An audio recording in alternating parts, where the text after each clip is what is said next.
Ang magandang balita ayon kay Mateo. Unang kabanata. Ito ang talaan ng mga ninuno ni Hesukristo na mula sa angkan ni David, na mula naman sa lahi ni Abraham. Si Abraham ang ama ni Isaac. Si Isaac ang ama ni Jacob, na ama ni Juda, at ng kanyang mga kapatid. Naging anak naman ni Juda kay Tamar, sina Fares at Zara. Si Fares ang ama ni Esrom, at si Esrom ang ama ni Aram. Si Aram ang ama ni Aminadab. Si Aminadab ang ama ni Naason, na ama naman ni Salmon. Naging anak ni Salmon kay Rahab si Boaz, at naging anak naman ni Boaz kay Ruth si Obed. Si Obed ang ama ni Jesse, na ama ni Haring David. Naging anak ni David si Solomon, sa dating asawa ni Urias. Si Solomon naman ang ama ni Roboam. Si Roboam ang ama ni Abias, at si Abias ang ama ni Asa. Si Asa ang ama ni Josaphat, at si Josaphat ang ama ni Joram, na siya namang ama ni Ozias. Si Ozias ang ama ni Jotam, na ama ni Akaz, at si Akaz naman ang ama ni Ezekias. Si Ezekias ang ama ni Manases, at si Manases ang ama ni Amos, na ama naman ni Hosias. Si Hosias ang ama ni Jeconias, at ng mga kapatid nito. Nang panahong iyon, dinalang bihag sa Babylonia ang mga taga-Huda. Pagkatapos na sila'y daling bihag sa Babylonia, naging anak ni Jeconias si Salatiel, na ama ni Zorobabel. Si Zorobabel ang ama ni Abiud, na ama ni Eliakim, at si Eliakim naman ang ama ni Azor. Si Azor ang ama ni Sadok, na ama ni Akim, at si Akim naman ang ama ni Eliud. Si Eliud ang ama ni Eleazar, si Eleazar ang ama ni Matan, na ama ni Jacob. Si Jacob ang ama ni Jose, na naging asawa ni Maria. Si Maria naman ang ina ni Jesus, na tinatawag na Kristo. Sa makatwid, may 14 na salinlahi mula kay Abraham hanggang kay David. 14 mula kay David hanggang sa pagkabihag ng mga taga-Huda sa Babylonia, at 14 din mula sa pagkabihag nila sa Babylonia hanggang kay Kristo. Ganito ang kapanganakan ni Hesukristo. Si Maria na kanyang ina at si Jose ay nakatakda ng pakasal. Ngunit bago sila nakasal, si Maria ay nagdadalang tao na. Ito'y nangyari sa pamamagitan ng Espiritu Santo. Palibhasa ay taong matuwid si Jose na kanyang mapapangasawa, at dahil ayaw niyang malagay sa kahihiyan si Maria, binalak niyang hiwalayan ito ng palihim. Subalit, habang pinag-iisipan ito ni Jose, nagpakita sa kanya sa panaginip ang isang anghel ng Panginoon. Sinabi nito sa kanya, Jose, anak ni David, huwag kang matakot na pakasalan si Maria, sapagat ang sanggol na ipinaglihi niya ay mula sa Espiritu Santo. Magsisilang siya ng isang lalaki. Jesus ang ipapangalan mo sa kanya, sapagkat ililigtas niya ang kanyang bayan sa kanilang mga kasalanan. Nangyari ang lahat ng ito upang matupad ang sinabi ng Panginoon sa pamamagitan ng propeta. Maglilihi ang isang birhen at magsisilang ng isang lalaki at tatawagin itong Emmanuel, na ang kahulugan ay kasama natin ang Diyos. Pagkagising ni Jose, sinunod niya ang utos ng anghel ng Panginoon at pinakasalan niya si Maria. Ngunit hindi sinipingan ni Jose si Maria hanggang nagsilang siya ng isang anak na lalaki. Jesus ang ipinangalan ni Jose sa sanggol. Ikalawang kabanata. Panahon ng paghahari ni Herodes nang isilang si Jesus sa Bethlehem, isang bayan sa lalawigan ng Judea. May ilang pantas noon na dumating sa Jerusalem mula sa silangan. Nagtanong-tanong sila, Nasaan ang ipinanganak na hari ng mga Hudyo? Nakita namin sa silangan ng kanyang tala, kaya't naparito kami upang siya'y sambahin. Nang mabalitaan ito ni Haring Herodes, ay naligalig siya. gayon din ang buong Jerusalem. Kaya't tinipon niya ang lahat ng mga punong pari ng mga Hudyo at mga tagapagturo ng kautusan ng bayan at sila'y tinanong, Saan ba ipapanganak ang Mesiyas? Sa Bethlehem na nasa Judea po, tugon nila, sapagkat ganito po ang isinulat ng propeta. Ikaw, Bethlehem, sa lupay ng Juda, ay hindi pinakahamak sa mga pangunahing bayan ng Juda, sapagkat sa iyo magmumula ang isang pinuno na mamamahala sa aking bayan Israel. Palihim na ipinatawag ni Herodes ang mga pantas at inusisa kung kailan lumitaw ang tala. Pagkatapos, sila ay pinapunta niya sa Bethlehem na ganito ang bilin. Hanapin ninyong mabuti ang sanggol. Kapag nakita niyo siya, ipagbigay alam ninyo sa akin upang ako malay makasamba rin sa kanya. Pagkarinig sa bilin ng hari, ay lumakan na nga ang mga pantas. Ganon na lamang ang kanilang tuwa nang makita nilang muli ang talang nakita nila sa silangan. Pinangunahan sila nito hanggang sa tumigil ito sa tapat ng kinaroroonan ng bata. Pagpasok sa bahay, nakita nila ang bata sa piling ni Maria na kanyang ina. Nagpatira pa sila at sumamba sa bata. Binuksan nila ang kanilang mga sisidlan at inihandog sa kanya ang dala nilang ginto, insenso at mira. Nang sila'y papauwi na, nakatanggap sila ng babala sa pamamagitan ng panaginip na huwag nang bumalik kay Herodes, kaya't nag-iba na sila ng daan. Pagkaalis ng mga pantas, nagpakita kay Jose sa panaginip ang isang anghel ng Panginoon. Sinabi nito sa kanya, Bumangon ka't dalhin mo agad sa Ehipto ang mag-ina. Hahanapin ni Herodes ang bata upang patayin. Kaya huwag kang aalis doon hanggat hindi ko sinasabi sa iyo. Dali-daling bumangon si Jose at nang gabi rin yun, dinala niya sa Ehipto ang mag-ina. Doon sila nanirahan hanggang sa mamatay si Herodes. Sa gayon, natupad ang sinabi ng Panginoon sa pamamagitan ng propeta. Tinawag ko ang aking anak mula sa Ehipto. Galit na galit si Herodes nang malaman niyang nilinlang siya ng mga pantas.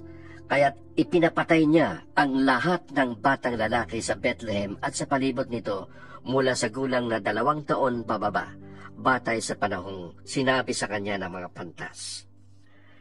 Sa gayoy, natupad ang sinabi ni Propeta Jeremias. Narinig sa Rama ang malakas na panagoy. Tinatangisan ni Raquel ang kanyang mga anak. Hindi siya maaliw dahil sa pagkamatay nila. Pagkamatay ni Herodes, nagpakita kay Jose sa Ehipto ang isang anghel ng Panginoon sa pamamagitan ng isang panaginip. Sinabi sa kanya ng anghel, Bumangon ka. Iuwi mo na sa Israel ang mag-ina, sapagkat patay na ang mga nagtatangka sa buhay ng bata. Kaya't bumangon si Jose at iniuwi sa Israel ang mag-ina.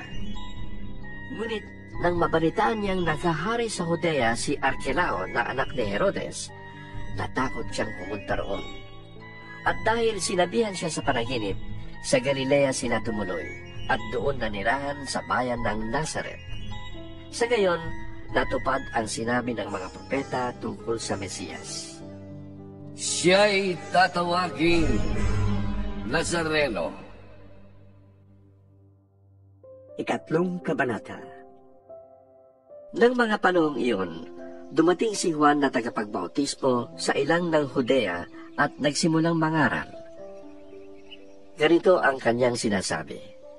Pagsisihan na ninyo at talikdan ng inyong mga kasalanan, sapagkat malapit nang maghari ang Diyos.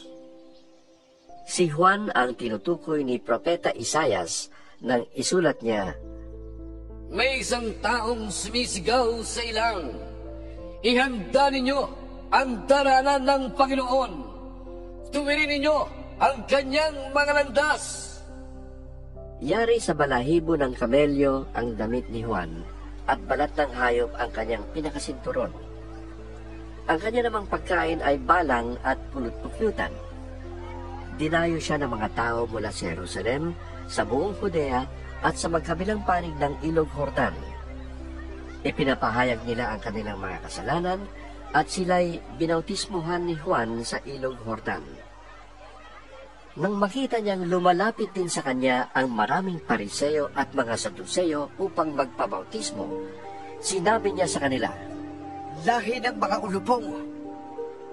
Akala ba ninyo'y makakatakas kayo sa parusa ng Diyos?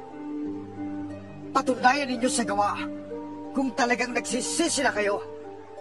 At huwag ninyong akalain na makakaiwas kayo sa parusa dahil sinasabi ninyong ama ninyo si Abraham.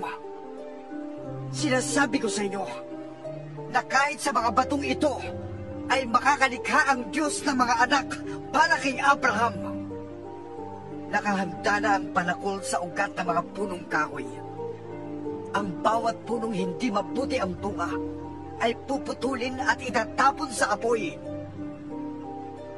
Binabautismuhan ko kayo sa tubig bilang tanda ng inyong pagsisisi pagtalikod sa kasalanan. Ngunit ang darating na kasunod ko, ang magbabautismo sa inyo sa Espiritu Santo at sa apoy. Higit siyang makapangyarihan kaysa akin.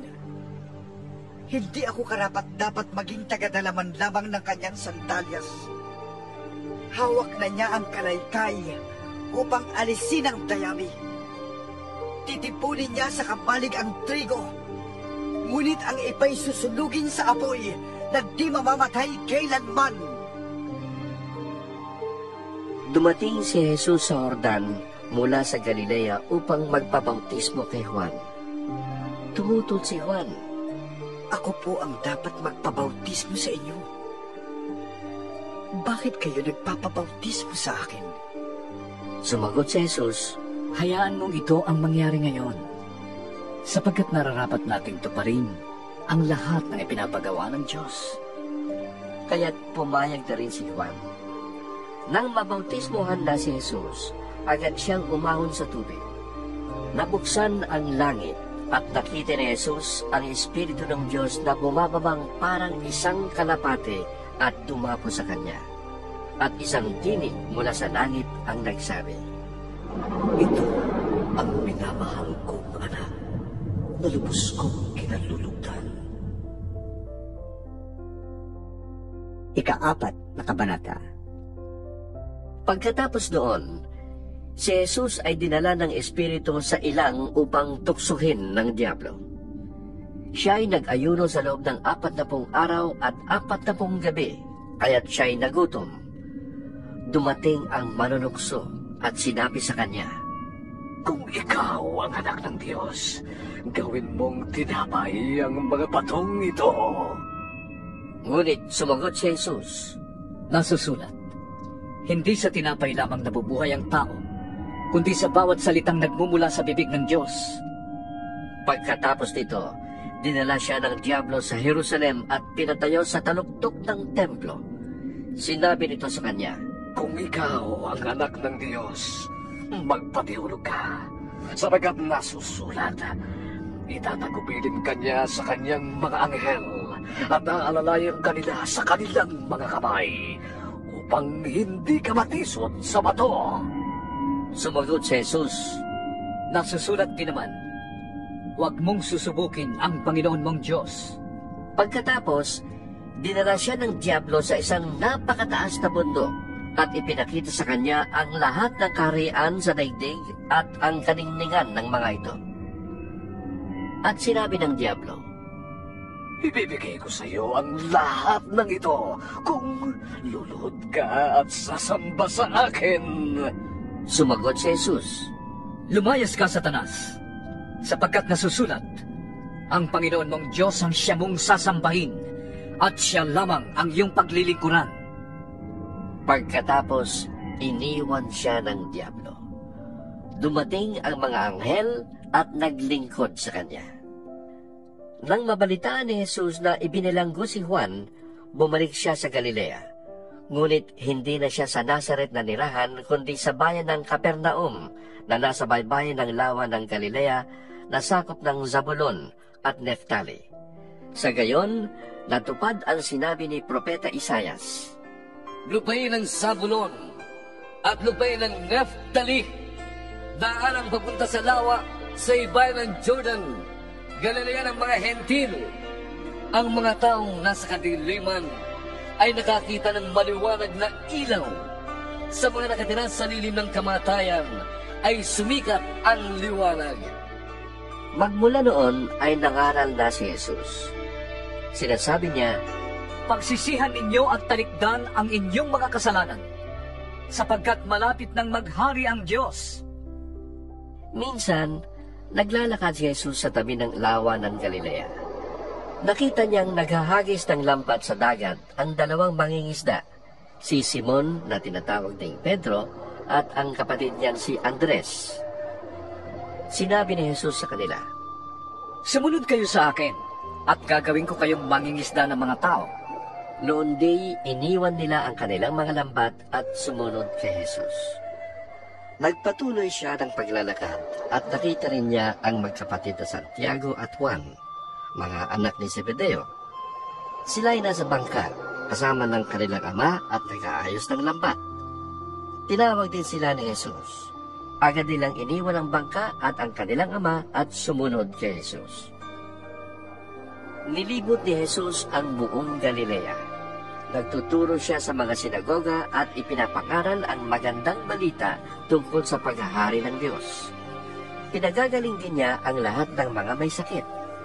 Siya ay nabantog sa buong Syria, kaya't dinadala sa kanya ang lahat ng may sakit at mga nahihirapan dahil sa iba't ibang karamdaman, mga sinasaniban ng mga demonyo, mga may epilepsya at mga paralitiko. Silang lahat ay kanyang pinagaling.